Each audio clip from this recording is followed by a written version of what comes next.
समस्त को प्रेस नमस्कार मुतव्यस आप देखुं जेपी ओडिया आपण समस्त को जेपी ओडिया चैनल स्वागत कर आज भिडियो रे आम दुई जड़े अंधभक्त एवं अंधभक्ति को जवाब देवा एमाने कि प्रकार भाव जीशु को प्रश्न करुछंती कि प्रकार भाव कथा कहते से वे ही जवाब देवा तापर आमे माने तांको अनुसार ही प्रश्न करिबा एमाने जे केते अजब लोक एवं केते अशिक्षित लोक ए भिडियो रे आज मु प्रमाण करी अशिक्षित लोक अजब लोक ही जीशु को विरुद्ध रे प्रश्न करती एवं जीशु को नीचा देखिया पाई चेष्टा करती एही दुई जण वीडियो बनै बनै निज धर्म विषय रे वीडियो बनैले फेमस हेले ना जीशु को विरुद्ध रे वीडियो करूछंती कारण जीशु को विषय रे जे वीडियो बनैबो सारा पृथ्वी जीशु को जानी आउ लोक मैंने ताहांकु देखिबे यही विषय भावी एमाने कौन करछंती उपाय गोटे बाछिले आम देवादेवी नाम तो भ्यू आसुनी चलो जीशु विषय रे किछि भी कहिदेव तेणु आसतु एमाने केमिति जीशु विषय रे प्रश्न करूछंती आउ सही अनुसार आमे एमानकु जवाब देवा तो मु चाहेबी प्रथमे आपण ए दुई जनकर वीडियो को देखंतु तापरे ए दुई जन को मु थरेटी ही जवाब देबी ओके तेबे चलंतु वीडियो को स्टार्ट करिया गछ लता पानी पवन सबू जीशु भगवान तैयारी करछंती ठीक अच्छे स्वीकार करूछु मानुछु किंतु आपण माने गोटे कथा कहिबे आज्ञा जते बेले जीशु भगवान तैयारी कले सेते बेले कोन तांको आउ कोनोसी ना देखा गलानी खाली हिंदू धर्म रे जहा देवा देवी ना सबू अछि सेही जल जमी को सेही हिंदू धर्म रो ना सबू आसिला जंगल माने के देखो गंधमार्दन आसिला हम भारत वर्ष रे जते भी अछि सबू जगह रे आज्ञा सेही हिंदू धर्म रो देवा देवी को ना रहिला काहे की सेते बेले कोन ना नथिला भाई माने टिके क्लियर करिवो काहे की ना एटा कन्फ्यूज लागुची जेहेतु जीशु भगवान तैयारी करछंती पुणी आम हिंदू देवादेवी ना रे सब आउची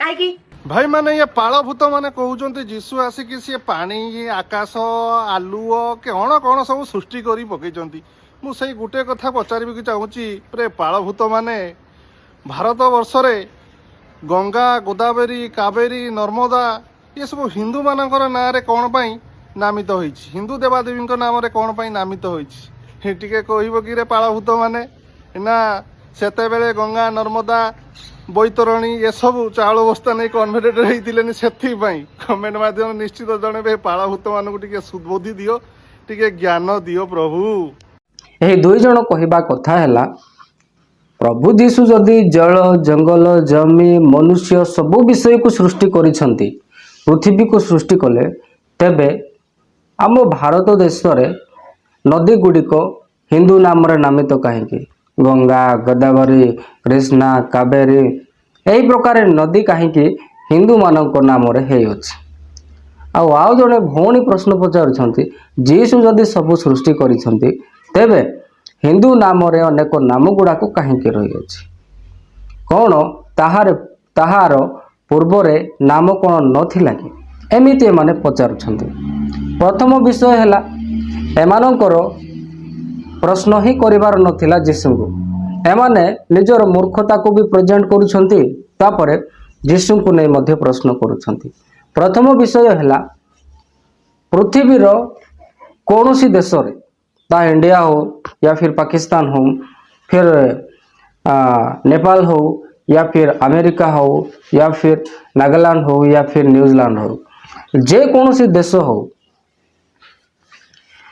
आमे माने जदि देखिबा से देश अनुसार से रिलीजन अनुसार नाम दिया जाए आउ पूर्व रे कौनसी नाम नथिला नामकरण करा जाए आमे सेना एबे जन्म होई अछु ता पूर्व आउ के जन्म होइथिले से माने नाम देथिबे ना कि प्रभु डायरेक्ट बनै के एटा नदीर ना एटा सेटा बोले मनुष्य नामकरण करंती एमाने पचारुछंती कोन पूर्व रे नाम नथिला हाँ नथिला गोटे उदाहरण मु आपन कहया पाई चाहे पुरी जगन्नाथ मंदिर जाम ओडिसा रे समस्त जानती पुरी जगन्नाथ मंदिर कौन आगरो ही थिला कि पुरी को कौन आगर ही पुरी बोली कहा जाउथिला कि नाइ गोटे समय अछि गोटे डेट अछि गोटे तारीख अछि सही दिन मनुष्य माने पुरी बोली नाम देइछंती आउ जगन्नाथ मंदिर बोली देइछंती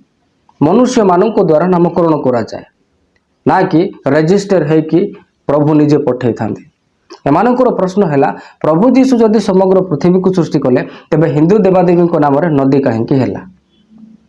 ଗଙ୍ଗା ନଦୀ, କୃଷ୍ଣା, କାବେରୀ ଏହି ସମସ୍ତ ବିଷୟ ଏଠାରେ ତ ମୁଁ କ୍ଲିୟର କରିଦେଲି। ଏଟା ମନୁଷ୍ୟ ନାମ ଦେଇଛନ୍ତି। ଯେଉଁ ଦେଶରେ ଯେମିତି ଭାଷା ଆଉ ଯେମିତି ଧର୍ମ ସେମିତି ନାମ ଦିଆଯାଏ। ସେମିତି ତମେ ଗଙ୍ଗା, କୃଷ୍ଣା, କାବେରୀ ଭଗବାନ ହିନ୍ଦୁ ଭଗବାନଙ୍କ ନାମରେ ହିଁ ଏଇ ଇଣ୍ଡିଆରେ ପାଇପାରିବେ। କାହିଁ ତମେ ପାକିସ୍ତାନ ଯାଉନ, ଗଙ୍ଗା ନଥିବ, କୃଷ୍ଣା କାବେରୀ ନଥିବ ନଦୀ ଗୁଡ଼ିକରେ ନାମ ଗୁଡ଼ିକ, ସେମାନେ ନଦୀକୁ ପୂଜା କରୁନଥିବେ। ଆଉ ହିନ୍ଦୁ ଦେବାଦେବୀଙ୍କ ନାମରେ ତ ନଥିବ, କାରଣ ସେଠାରେ ବେଶୀ ମୁସଲିମ ଅଛନ୍ତି। ତମେ ଆମେରିକା ଯାଉନ, ଆମେରିକା ଯଦି ଯିବ ହିନ୍ଦୁ ଦେବାଦେବୀଙ୍କ ନାମରେ କୌଣସି ନଦୀ ନଥିବ। କାହିଁକି? ସେଠାରେ ଖ୍ରୀଷ୍ଟିଆନ ଅଛନ୍ତି। ଇଣ୍ଡିଆରେ କାହିଁକି ପାଉଛୁ? କାରଣ ଇଣ୍ଡିଆରେ ଲୋକମାନେ ବେଶୀ ହିନ୍ଦୁ ଅଛନ୍ତି ଆଉ ହିନ୍ଦୁ ଦେବାଦେବୀଙ୍କୁ ମାନନ୍ତି। ତେଣୁ କରି ହିନ୍ଦୁମାନେ ହିଁ ସେଇ ନାମ ଗୁଡ଼ିକ ନାମକରଣ କରିଛନ୍ତି, ତାହା ପୂର୍ବରେ ନଥିଲା। ଏବେ ବୁଝିଲ ତ ଭକ୍ତମାନେ? ଏବେ ମୁଁ ତୁମକୁ ପ୍ରଶ୍ନ କରୁଛି, ହେଲେ ଗଙ୍ଗା ନଦୀ, କୃଷ୍ଣା, କାବେରୀ ତମେ ଯେଉଁ ମାନୁଛ, ମାନେ ଗଙ୍ଗାର ନଦୀ ପାଣି ସ୍ନାନ କଲେ ଆମର ପାପ ଧୌତ ହୋଇଯିବ। ଗଙ୍ଗା ପାଣି ଆମ ଇଣ୍ଡିଆରେ ଅଛି ଆଉ ଆମ ଇଣ୍ଡିଆରେ ହିଁ ଲୋକମାନେ ଜାଣିଛନ୍ତି ଗଙ୍ଗା ନଦୀର ପାଣି ସ୍ନାନ କଲେ ପାପରୁ ମୁକ୍ତ ହେବେ। ହେଲେ ପାପରୁ ମୁକ୍ତି ପାଇବା ପାଇଁ ଅନ୍ୟ ଦେଶରେ ତ ଗଙ୍ଗା ନଦୀ ନାହିଁ, ସେମାନେ ପୁଣି କେମିତି ପାପ ମୁକ୍ତ ହେଉଥିବେ? ସବୁ ଭାରତ ଆସୁଛନ୍ତି ପାପରୁ ଧୌତ ହେବା ପାଇଁ? ଏହି ପ୍ରଶ୍ନର ଟିକେ ଉତ୍ତର ରଖିବେ। ଆଉ ହଁ, ଆଗାମୀ ଦିନମାନଙ୍କ ମଧ୍ୟରେ ଏମିତି ନିଜର ମୂର୍ଖତାର ପରିଚୟ ଦେବ ନାହିଁ ଆଉ ଏମିତି ଯୀଶୁଙ୍କର ନାମ ନେଇକି ଅପପ୍ରଚାର କରିବ ନାହିଁ। ଯୀଶୁ ଯେ ସୃଷ୍ଟିକର୍ତ୍ତା ଏହା ତମେ ଗୋବରା ମାନେ ଜାଣିବ ନାହିଁ, ସାରା ପୃଥିବୀ ଜାଣିଅଛି। ସାରା ପୃଥିବୀରେ 195ଟି ଦେଶ ଅଛି। ସେଇ 195ଟି ଦେଶରୁ ମନେ ରଖ 120ଟି ଦେଶ ଖ୍ରୀଷ୍ଟିଆନ ଦେଶ। ଆହୁରି ଲୋକମାନେ ଯୀଶୁଙ୍କୁ ଜାଣୁଛନ୍ତି ଆଉ ଜାଣିବେ। ତମେ କେବଳ ଜାଣିଛ ହିନ୍ଦୁ ଦେବାଦେବୀ ସବୁ ବନେଇଛନ୍ତି ବୋଲି, କିନ୍ତୁ ଭାରତ ଭିତରେ ହିଁ ସେଇଟା ଅଛି, ସୀମିତ ଅଛି, ଅନ୍ୟ ଦେଶରେ ନାହିଁ। ଅନ୍ୟ ଦେଶକୁ ଯାଉନ, ଗଙ୍ଗା ମିଳିବ ନାହିଁ ତୁମକୁ। ନଦୀକୁ ନଦୀ ମାନନ୍ତି, ତମେ ସିନା ପୂଜା କରୁଛ, ତମର ପାଣି ସେମାନେ ସ୍ନାନ କଲେ ପାପରୁ ଧୌତ ହେଉଛ। ସାରା ପୃଥିବୀ ଯୀଶୁଙ୍କୁ ଜାଣିଛି ଆଉ ଯୀଶୁ ଯେ ସୃଷ୍ଟିକର୍ତ୍ତା ଏହା ସାରା ପୃଥିବୀ କୋଣେ କୋଣେ ଲୋକମାନେ ଜାଣୁଛନ୍ତି ଆଉ ଜାଣିବେ ମଧ୍ୟ। ଆଉ ଆଗାମୀ ଦିନରେ ଏମିତି ଯୀଶୁଙ୍କ ବିରୁଦ୍ଧରେ ପ୍ରଶ୍ନ କରନ୍ତୁ ନାହିଁ, ଏମିତି ତମର ଦେବାଦେବୀଙ୍କୁ ଅପମାନ କରନ୍ତୁ ନାହିଁ ଏବଂ ନିଜର ମୂର୍ଖତାର ପରିଚୟ ଦିଅନ୍ତୁ ନାହିଁ। ବିଶେଷ କରି ଏହି ଦୁଇ ଜଣଙ୍କ ପାଇଁ ଆମେ ସମସ୍ତେ ପ୍ରାର୍ଥନା କରିବା। ଏମାନଙ୍କର ବୁଦ୍ଧି ଓ ବିବେକକୁ ଖୋଲି ଦିଅନ୍ତୁ ପ୍ରଭୁ, କାରଣ ବାଇବଲ କୁହେ if you will know the truth and truth shall set you free. ତୁମେମାନେ ଯଦି ସତ୍ୟ ଜ୍ଞାତ ହେବ ଆଉ ସେହି ସତ୍ୟ ତୁମମାନଙ୍କୁ ମୁକ୍ତି କରିବ। ଆଉ ଯେମାନଙ୍କ ପାଇଁ ପ୍ରାର୍ଥନା କରିବା, ଏମାନେ ଅବଶ୍ୟ ଜାଣିନାହାନ୍ତି, ଏମାନେ ମଧ୍ୟ ଏମାନଙ୍କର ଭାଇମାନେ। ପ୍ରଭୁ ଏମାନଙ୍କୁ ସତ୍ୟ ବିଷୟ ଶିଖାନ୍ତୁ ଆଉ ସତ୍ୟ ଯେବେ ଏମାନଙ୍କ ହୃଦୟରେ ଆସିବ ଏମାନେ କେବେ ଯୀଶୁଙ୍କୁ ନେଇ ପ୍ରଶ୍ନ କରିବେନି। ସୋ ଫାଇନାଲି এই ভিডিও সম্পর্কে ଆପଣ କ'ଣ କହିବେ? ଆପଣଙ୍କର ମତାମତ ଲେଖି ଜଣାଇବେ। ଆଗାମୀ ଭିଡ଼ିଓ ପାଇଁ ଆମର ଚ୍ୟାନେଲକୁ ସବସ୍କ୍ରାଇବ୍ କରନ୍ତୁ। ପୁଣି ଦେଖାଇବା ଆଗାମୀ ଭିଡ଼ିଓରେ। ଆପଣ ସମସ୍ତଙ୍କୁ ପ୍ରେଜ୍ ଲର୍ଡ, ଗଡ୍ ବ୍ଲେସ୍ ୟୁ।